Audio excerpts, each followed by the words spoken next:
Welcome to Grand Rounds. This is the first in a series of 3 Grand Rounds that we have every July. The Department of Pediatrics focused on advocacy.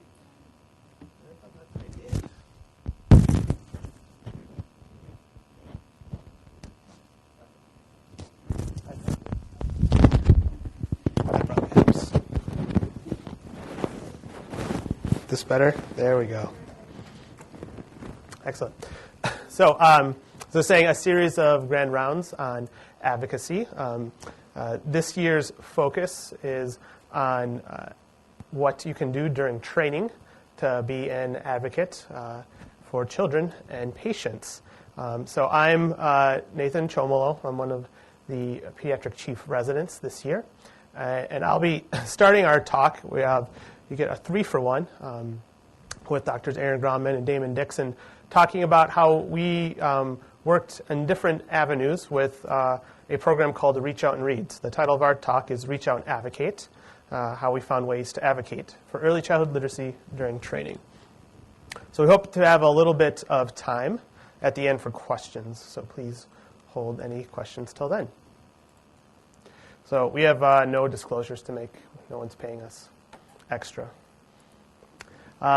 Our learning objectives are that participants should learn resources to advocate for early childhood literacy in your patient's primary care clinics, and different avenues that one can travel to be an advocate for patients during their residency and fellowship training. So my story begins on a bright July day in 2009. I was a newly minted intern, and I was on my behavior rotation, and I was working with a developmental pediatrician named Dr. Wills, who was gracious enough to bless us with her presence today. And she had offered up a chance to go see her give a noon conference to the North Memorial Family Medicine program on a program called Reach Out and Read. And I, in my 4th year of medical school, had spent about 3 months at that residency program, actually. And so I thought it would be a good opportunity to learn about this program, see some old faces. And that kind of began a long relationship.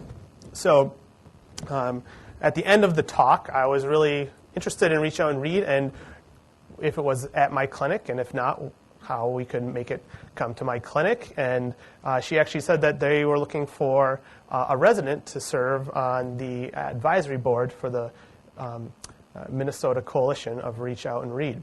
And so I volunteered for that after doing a little bit more research to find out what is Reach Out and Read. Its mission is to prepare America's youngest children to succeed in school by partnering with medical providers to prescribe books and encourage families to read together. The vision of the Minnesota Coalition is working toward a day when all children in Minnesota enter kindergarten supported by highly engaged parents, performing at grade level and prepared to excel. A little bit more. It was founded in Boston in 1989 and arrived a little less than a decade later in Minnesota when 2 Minneapolis clinics began using the program in 1997. And by 2005, the number had grown to 31 clinics, and so the Reach Out and Read Minnesota Coalition was formed to provide support to interested clinics and existing sites throughout the state. So Reach Out and Read has a 3-part model: provider guidance, prescribing a book, and parents reading aloud at home. In the exam room, providers are trained to speak to parents about the importance of reading aloud to their children every day and offer age-appropriate literacy tips and encouragement. And then they, at each regular checkup from 6 months through 5 years of age, prescribe a book that is ideally culturally and always developmentally appropriate for the child to take home and keep as their own, to start their own collection of books at home. And then at home, parents are encouraged to incorporate this advice that they receive and make reading aloud part of their family's daily routine. And so Reach Out and Read has found lots of success because it has addresses a unique capture moment.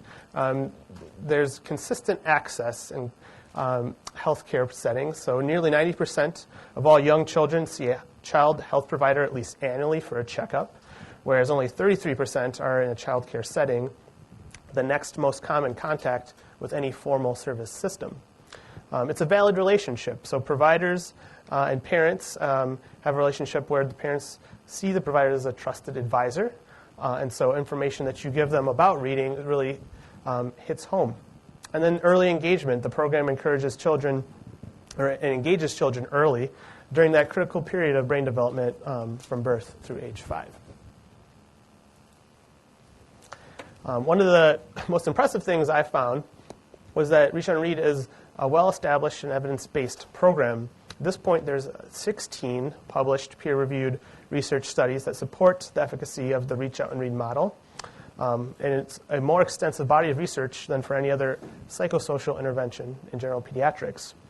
And this has shown proven effects on children who score 3 to 6 months ahead of their non-Reach Out and Read peers on vocabulary tests while in the preschool years. They have more books in their homes than their non-Reach Out and Read peers. They grow up with more engaged or highly engaged parents who encourage lifelong learning in the home. And they enter kindergarten with foundational language skills needed to succeed in school and life. And the effects on parents have shown that they increase the frequency that they read aloud to their children, the likelihood that they report reading as a favorite family activity, the perception that their child's pediatrician is helpful, and the overall beliefs and attitudes about the importance of reading aloud. As I said, numerous studies have demonstrated that parent-child reading and talking builds size and richness of a child's vocabulary before school entry. And unfortunately, children growing up in poverty, minority children, and non-English speaking households are much less likely to be read to than their peers. And this has been found to develop what they've called a 30 million word gap. As you see in this chart, the difference between a low socioeconomic status child and a high socioeconomic status child by age 3 of vocabulary is almost 4 times. And so if you're in a lower socioeconomic status, you'll have a fourth of the words available to you by age 3. And further studies have shown that this is because for every year of your first 5 years, a child in a lower socioeconomic status household hears about 8 million fewer words than a high socioeconomic status household. So that's where the 30 million word gap comes by age 4, right before you're getting ready to enter kindergarten. A child in a lower socioeconomic status household has heard 30 million less words. So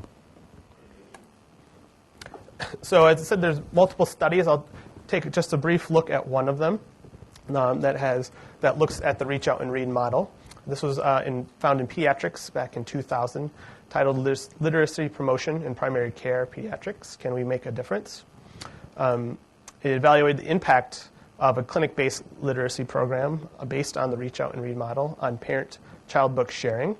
It measured a child-centered literacy orientation, which was defined as reading aloud as either the child's, the parent's, or both of them's favorite activity, or if they were usually read to at bedtime. It was a prospective study with 205 low-income families, 106 in the intervention branch and 99 in the control. And it showed that there was a 40% increase in that child-centered learning orientation among Reach Out and Read model intervention families compared with 16% among control families. The receptive and expressive vocabulary scores were higher in older intervention toddlers, so 18 to 25 months old, but no significant differences among the younger toddlers between 13 and 17 months. And there were significant improvements in vocabulary scores for words in the books and for words not in the books. So it wasn't just that they were getting benefit from having those same books read over and over. Hearing more words improved overall. And so, unfortunately, the axis in this didn't translate well. But what you see here is that, so the y-axis is the number of days and nights per week that the family is reading aloud.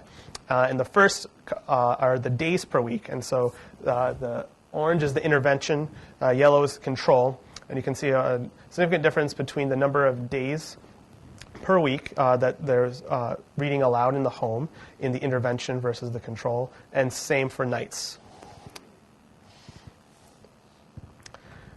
And so this is the same for change in parent-child book sharing. So number of days or nights per week that there was parent or child book sharing was significantly different in the intervention group versus the control group for days and for nights. And then the attitudes towards reading show a similar change. This is the y-axis this time is percentage. And so this mark is the 50% line. And the first group shows that 1 of 3 favorite activities of the parents was found to be reading. And this is 1 of 3 favorite activities of the children was found to be reading. And so it shows that in the intervention group, again, versus the control group, a significant increase in the attitude of reading as a favorite activity for both parents and children. So kind of a brief summary of all the research around Reach Out and Read in early childhood interventions shows that Reach Out and Read significantly and positively influences the literacy environment of children.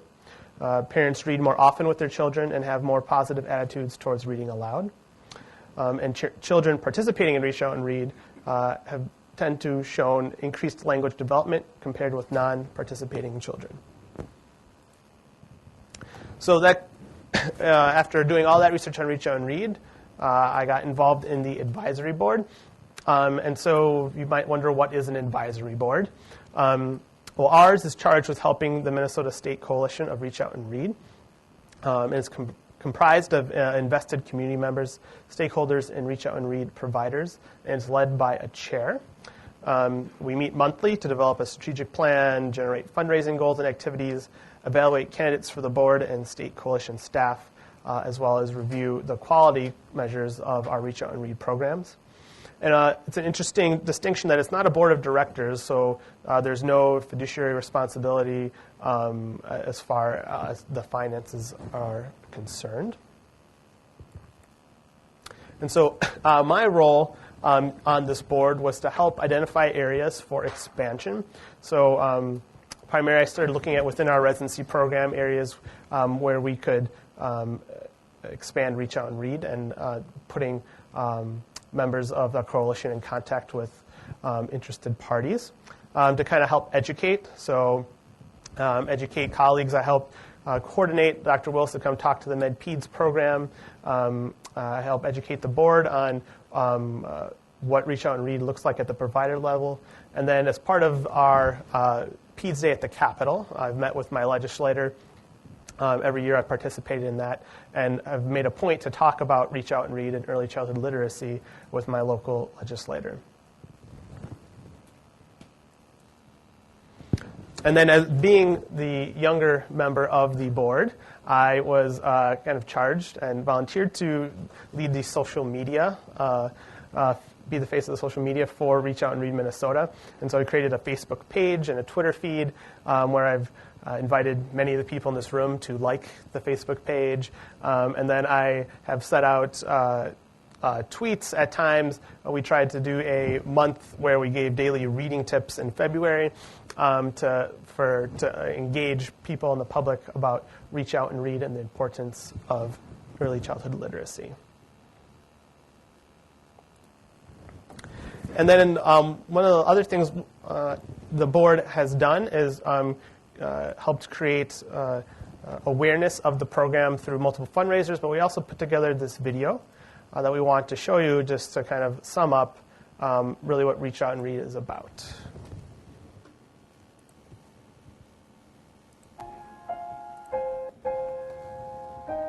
People may not realize this, but Reach Out and Read is a real tool for pediatricians to assess how children are developing. One thing you can look for with a 12-month-old is that they can point to pictures in the book showing the parent. Can older kids recognize colors? We really use it as part of our developmental assessment. And so the Reach Out and Read program is where I saw that idea where you can just hand them the book and see what they do. I find when you present the book to the family, they understand also that it's something important. If I can see that a child isn't interacting with a book in a developmentally appropriate fashion, that triggers concerns. Kids are really nervous being at the doctor, so it's nice to be able to walk into the room and have a gift for them. I like the fact that I gave kids books, because I remember growing up I couldn't get enough to read. I see the doctors constantly getting those books, trying to pick out which ones will be great for the children, and you see the kids come out with a smile. The years from 0 to 5 are so critical. These years are an absolute window of opportunity to enhance development. And so it's kind of this unique capture opportunity to get parents and families education about the importance of not just their health, but things like literacy and reading. And I've had parents say, this is my child's first and only book. And that's a huge deal. Some of the kids that have not been exposed to books, they hold the book backwards, upside down. They don't understand that the picture goes with the word.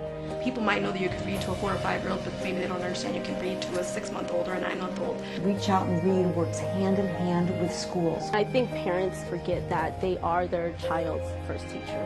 And if they encourage their children to read at home and they're excited about it, they come to school and want to learn more. For myself, growing up in a Hmong family, we didn't have books growing up. We couldn't afford them. Just the parents sitting there with them, holding the book and talking about the pictures really is as valuable as reading the story. And that's when we felt like we were really loved and taken care of. Published research shows that children who are exposed to books have a developmental edge over children who are not exposed to books in early infancy. It's one of the most positive, evidence-based things you can do for your child is to read to them. Having them being excited about reading and understanding how to read will give them that confidence to not only use it through kindergarten through 2nd grade, but for the rest of their life as well.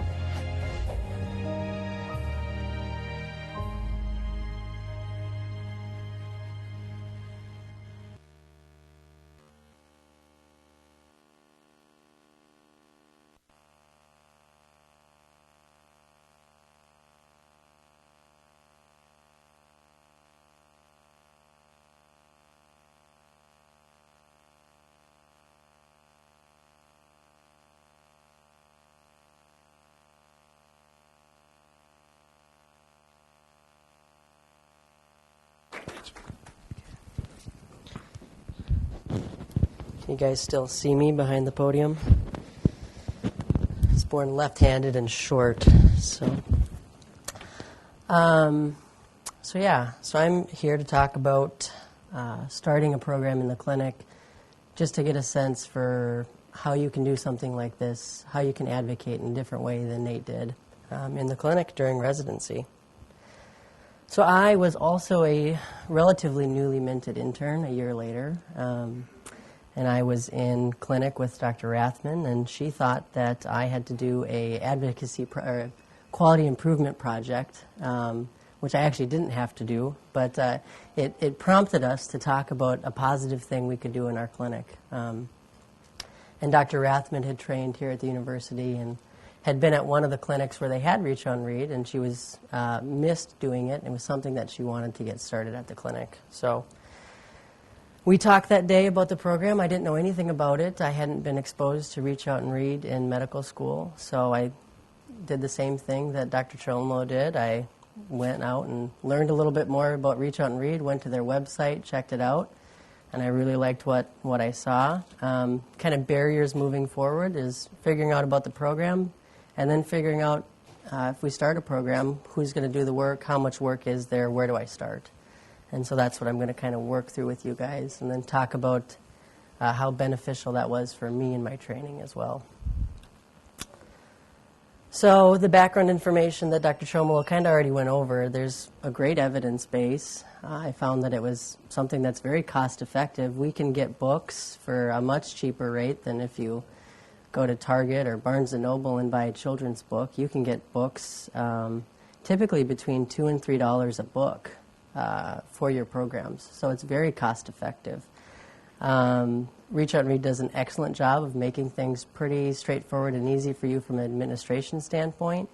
We had a huge need in our clinic. Our clinic was in some of that video. I was at I am at Health Partners Midway Clinic, and we're an underserved clinic. We have a very diverse patient population, and we have a lot of patients who are either don't speak English or English as second language. So it was something that we identified would have a big need in our clinic and would have a great impact. So, and we had all the providers who kind of bought into it once they kind of figured out that, hey, this is something we can sustain. It's not going to be overly burdensome from an administration work standpoint. So we figured out kind of who would play what roles. We collected some data on demographics, patient visits, so well-child visits for the last year, and started moving forward.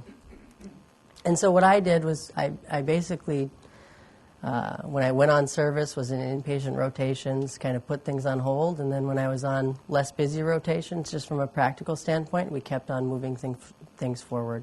And so the first part was fundraising. You need to get a supply of books for your clinic so you can hand them out. You don't have a program without having books.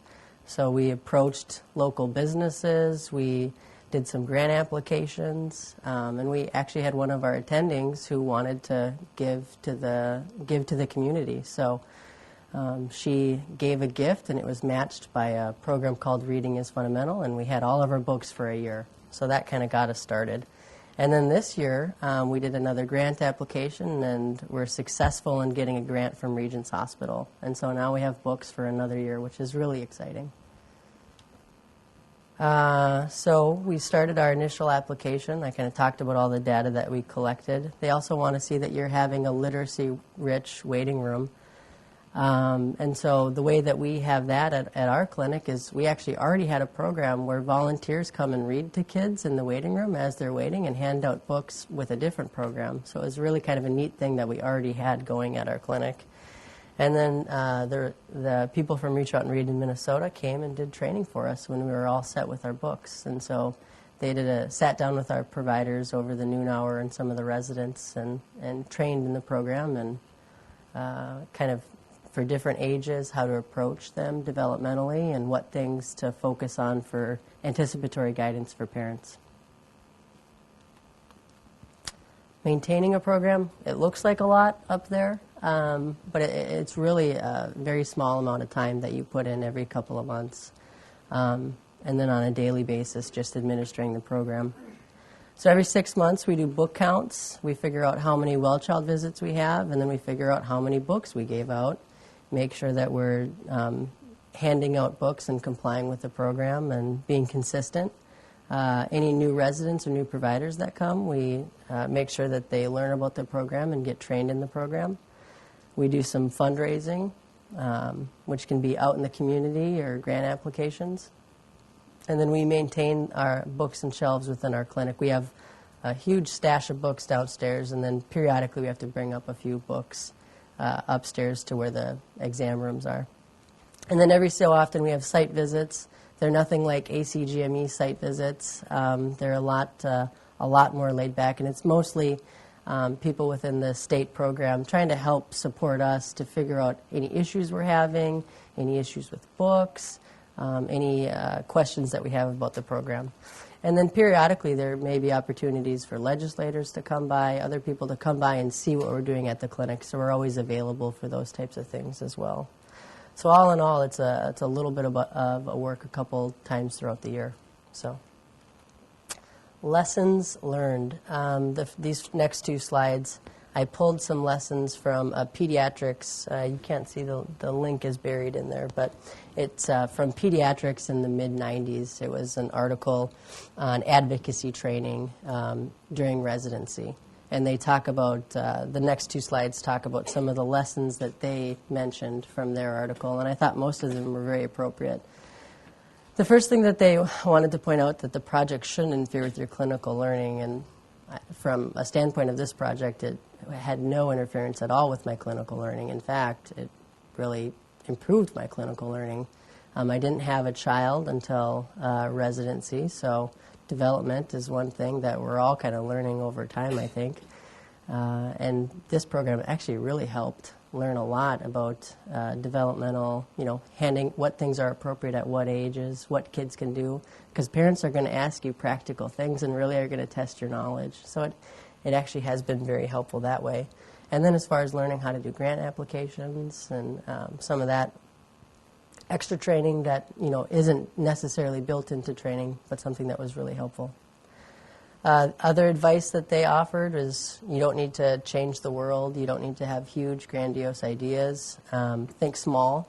And I think another thing that's really important when you're starting, research, advocacy, anything, is having definable endpoints and making sure that you're not taking on too much at a time, and having a timetable. They pointed out that it's really helpful to reflect on what you're doing as you do it, which I think is important as well. They point out that success hinges on hard, unglamorous labor. And so you are, for some of these projects, you're putting in a little footwork. You're going down and counting books. It's not particularly hard, I wouldn't say, but, unglamorous labor. But the end product is something that can be really exciting.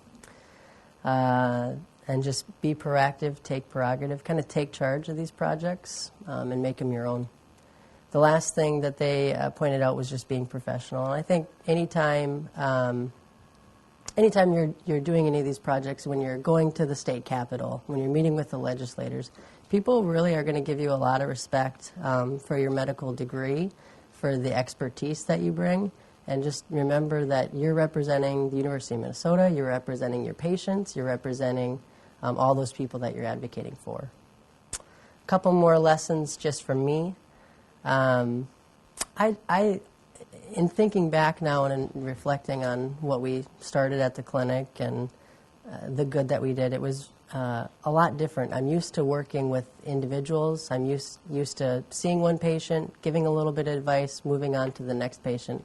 And so it was a fun way to do good for on a population level and within the community. And I've noticed that it really did create a good bond within our clinic.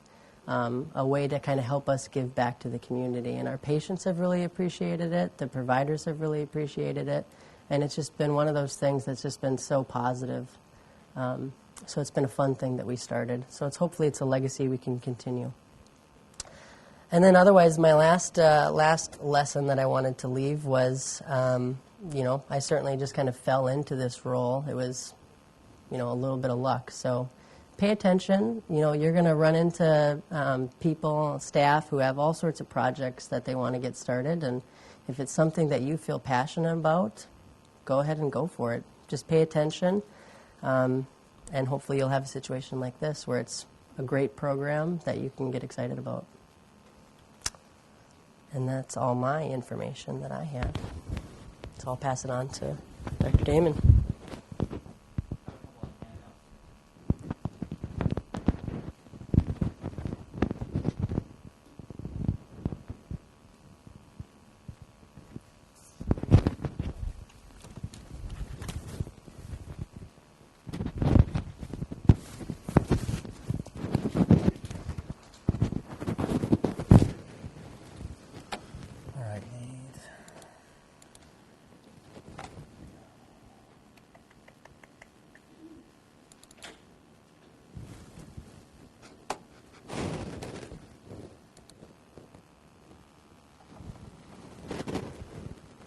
So everyone, can you hear me? Oh, there we go. So you should be getting a handout, and it's a little summary sheet that we use for the Reach Out and Read program that shows how you can use the book as a developmental assessment tool. And I'll talk more about that when I talk here when I'm on the presentation. So if you were here a couple of weeks ago, the new president-elect of the American Academy of Pediatrics came by. And he showed this slide, too, which is the agenda for this year and next year in the Academy. And you can see that early brain development is one of their initiatives, okay? So Reach Out and Read is an important component of that, of the American Academy of Pediatrics. And as Nate and Aaron has talked about before, we know these are just different graphs showing the differences between low-income families and high-income families and how much each children between the ages of 0 to 5 are being read to, and that you can see that there's a discrepancy between the two different incomes. In this little chart here, we can see that, so normally in the alphabet there's 26 letters. Higher income or middle class children that are in those situations are able to recognize more letters compared to children in the lower income bracket.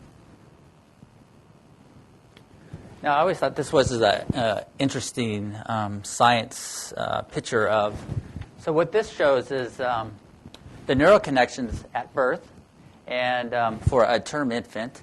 And as we go through our natural process, we tend to build more and more neural connections. And then we go through this natural process of pruning. And so you can see at birth, the 3 months, the 15 months, they're increasing more of those neural connections. And then at 7 years of age, it's a lot more dense. But as you start to get older, we start to prune and get rid of those connections. And over a period of time, what we do is refine them and make those connections a lot stronger. So what Reach Out and Read will do is help to increase those neural connections. Okay, so that's why it's very important. So as we talked about before, the mission statement for Reach Out and Read is to make literacy a standard part of the primary pediatric care, and the hopes that children will grow up with books. One of the sayings that we say sometimes is that that giving a book during the primary care should be the same as them receiving shots or immunizations. It's a primary prevention tool, which is a lot nicer than shots because it doesn't hurt. Okay.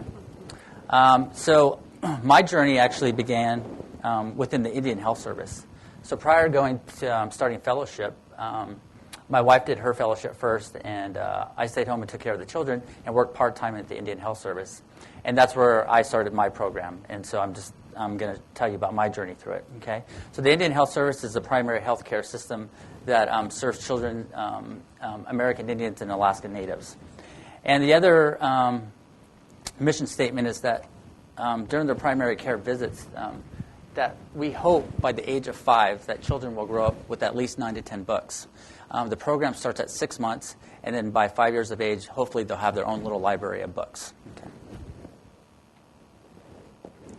So briefly, I just wanted to talk about what's the Indian Health Service. The Indian Health Service is a federally comprehensive community-oriented healthcare delivery system that serves American Indians and Alaska Natives.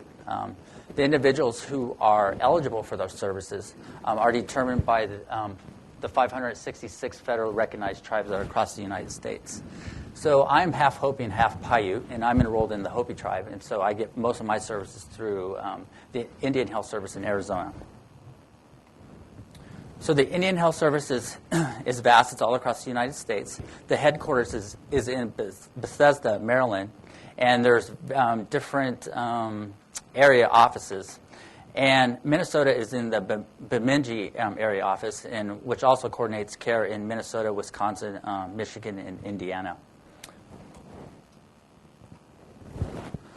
So the Indian Health Service faces a lot of challenges besides providing good health care, but it also faces federal disparities. So this is just a graph to show the differences of federal allocation between different health care plans, Medicare, the VA, Medicaid, and in the prison system.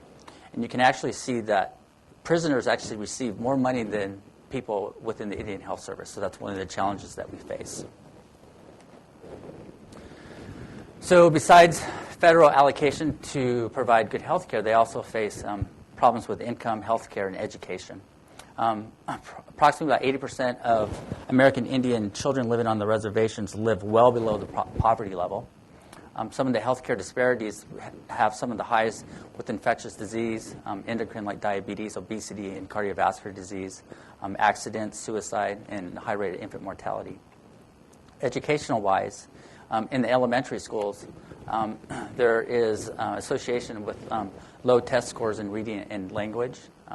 There's a very high high school dropout rate. There's a very low college admission rate into college, and even those individuals that can get into college, often they don't complete the 4 years of college. So with all that information and the concern, in 2007, with the partnership of the Indian Health Service and the American Academy of Pediatrics and the Reach Out and Read program, they formed the American Indian and Alaska Native Reach Out and Read Coalition program. The goals of the coalition was to expand and identify other clinical sites within the Indian Health Service that are lacking funding or the Reach Out and Read program, to also provide more information about the program, training, and ways to fund their book program in their clinic, and to provide quality assessment programs for the program. And we also provide advocacy ways to promote Reach Out and Read within the Indian Health Service. And one of the other things that we do, too, is also try to identify and look for different ways of having Native American themed books. And this is one of the books that are out there right now. Traditional Native American children are not placed in a crib. They're placed often in a cradle board. And this is a book that someone had made with a baby in the cradle board, and it's shaped just like a cradle board. And it shows pictures of the baby smiling, laughing. So these are some of the things that we do, is we try to find these sort of books and have them distributed to the Indian Health Service clinic sites. So this is a map of Reach Out and Read across the United States on Indian reservations in the United States. So as of April of 2012, there's approximately 250 programs that serve over 6,000 children in the Indian Health Service. There's an abundance of programs here in Minnesota, and this number is changing every day. It's expanding. So here's a picture of Minnesota and of some of the more bigger reservations in the state. And this is just a list. This is probably expanding every day of the Reach Out and Read programs that are on the reservations right now.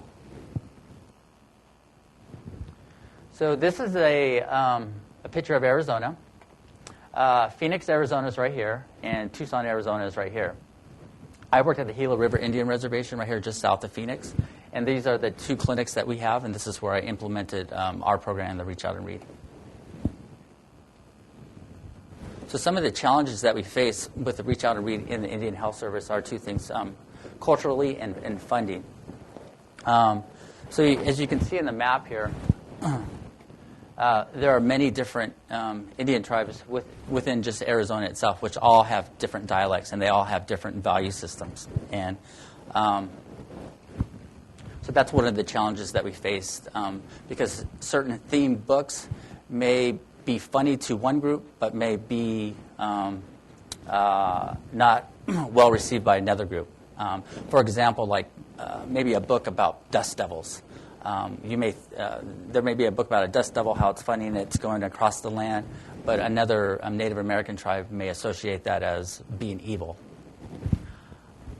The traditional oral storytelling versus written words. Even to this day, my grandparents still, we were never read as. It was more of a sit around the fire, sit around the kitchen table to tell stories. Okay, and that's one of the cultural differences in the Indian Health Service.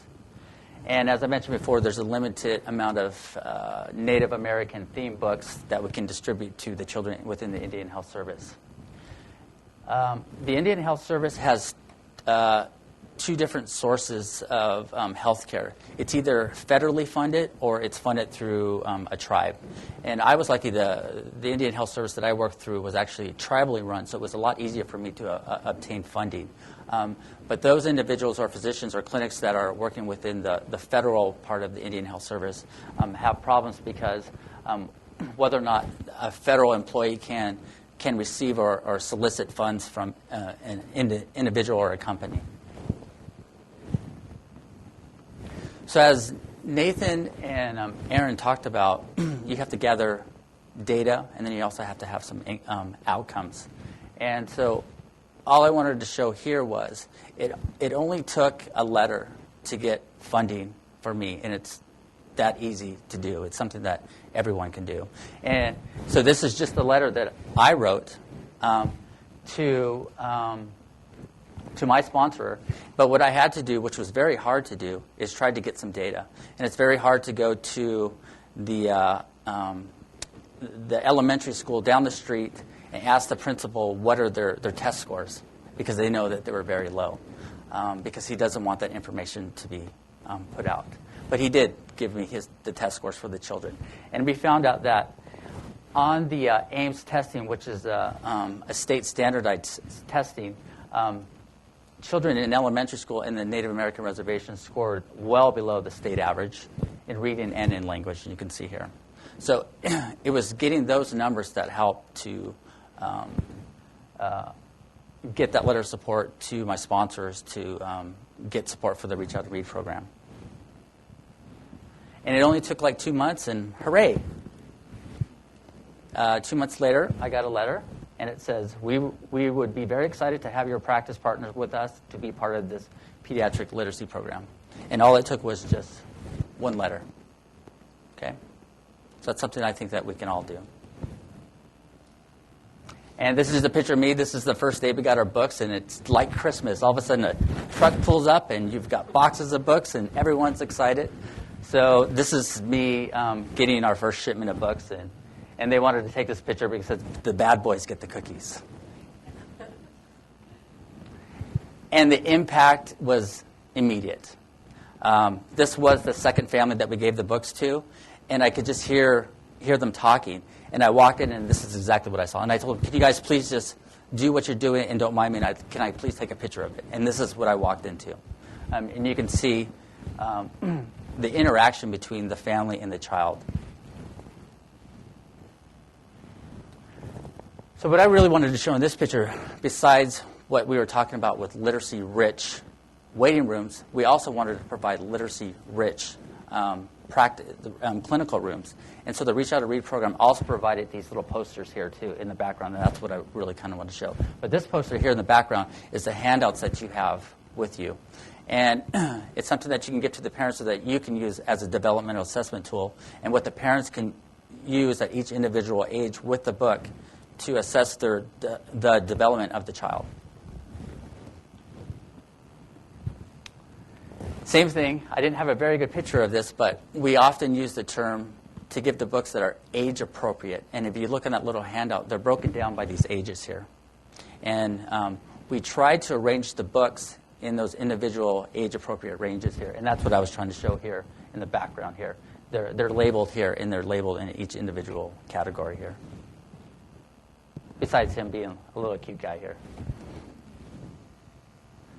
So here you have here's a copy of the handout that I gave you. And it's a nice cheat sheet to look at how you can use a book as a developmental assessment tool.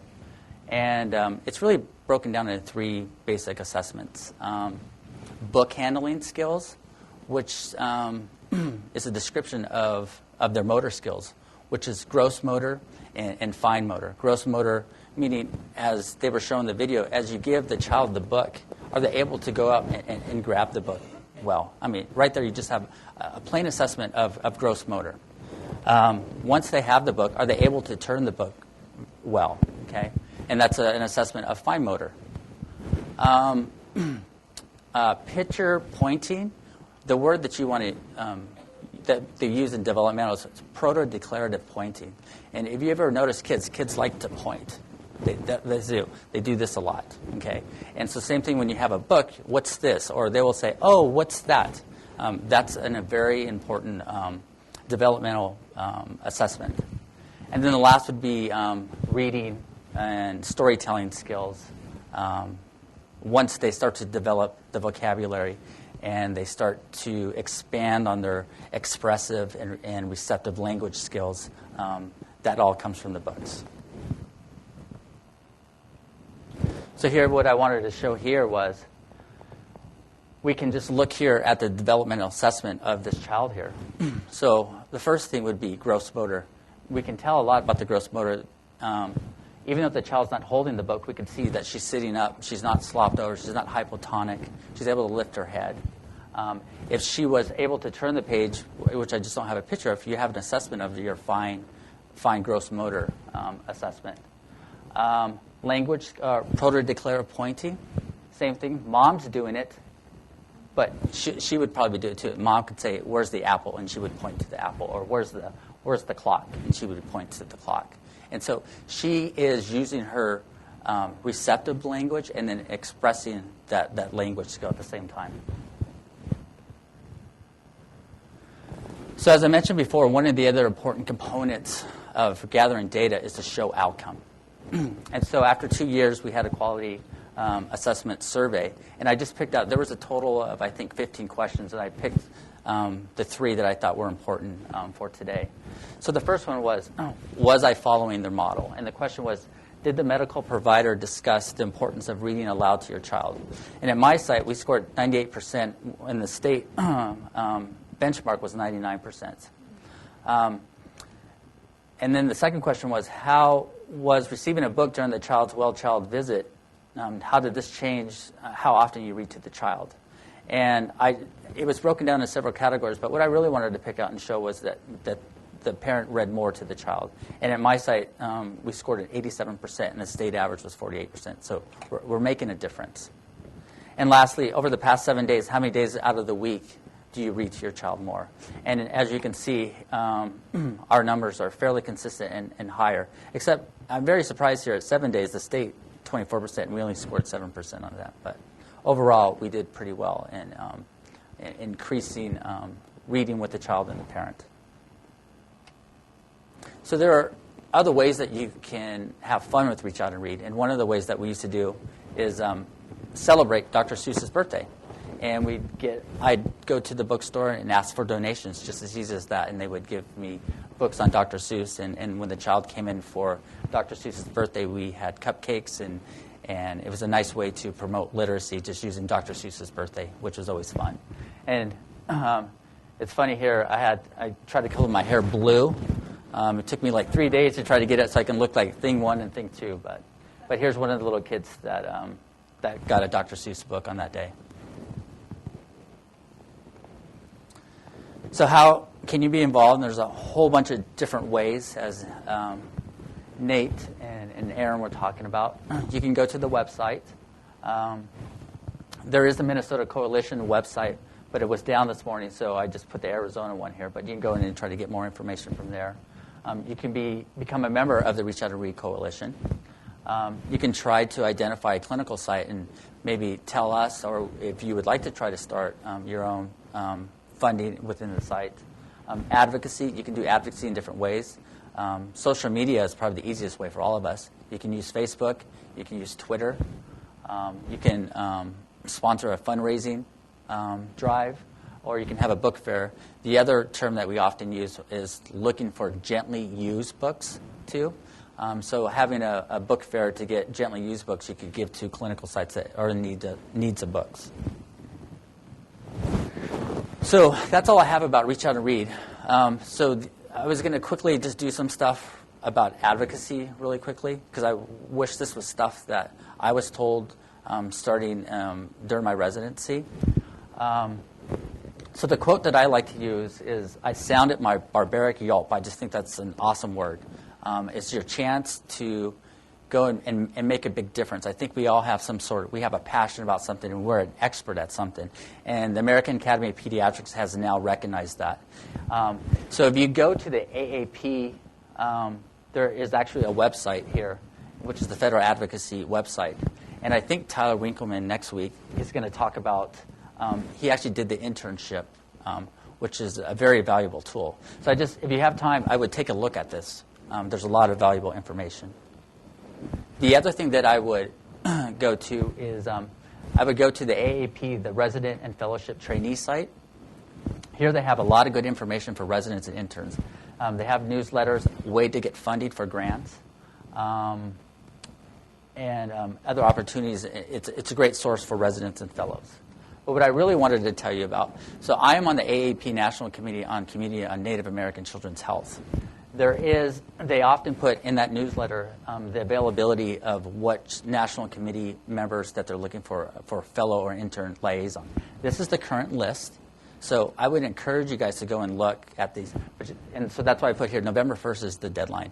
If you need help with that, with your application, you can come and find me, and I'll help you. But I would highly encourage you guys to try to get involved with one of these national committees. I would try to start receiving the section on young physician newsletters. Again, it's just another way of that website to get information out to the residents. It has a lot of good information, and I often write articles for them, so you can read all the nice things that I do. The other thing I would want to say too, I wish I would have known about, is the catch grants. Catch grants are community-based funding through the American Academy of Pediatrics for primary care residents and physicians and pediatricians. The deadline's July 1st, which is coming up, but I would try to brainstorm as fast as you can.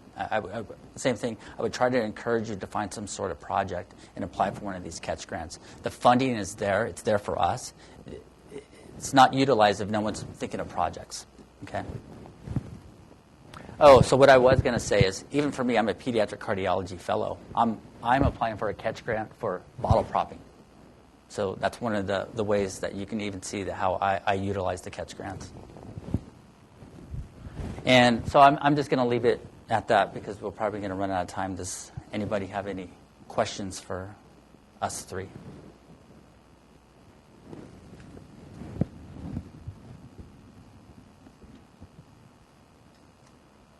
Nope, good.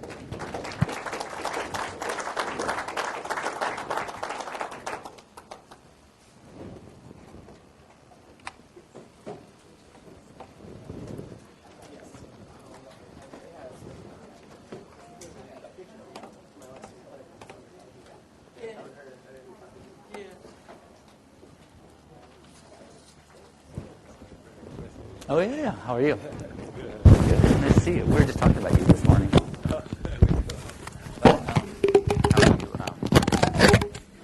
are you?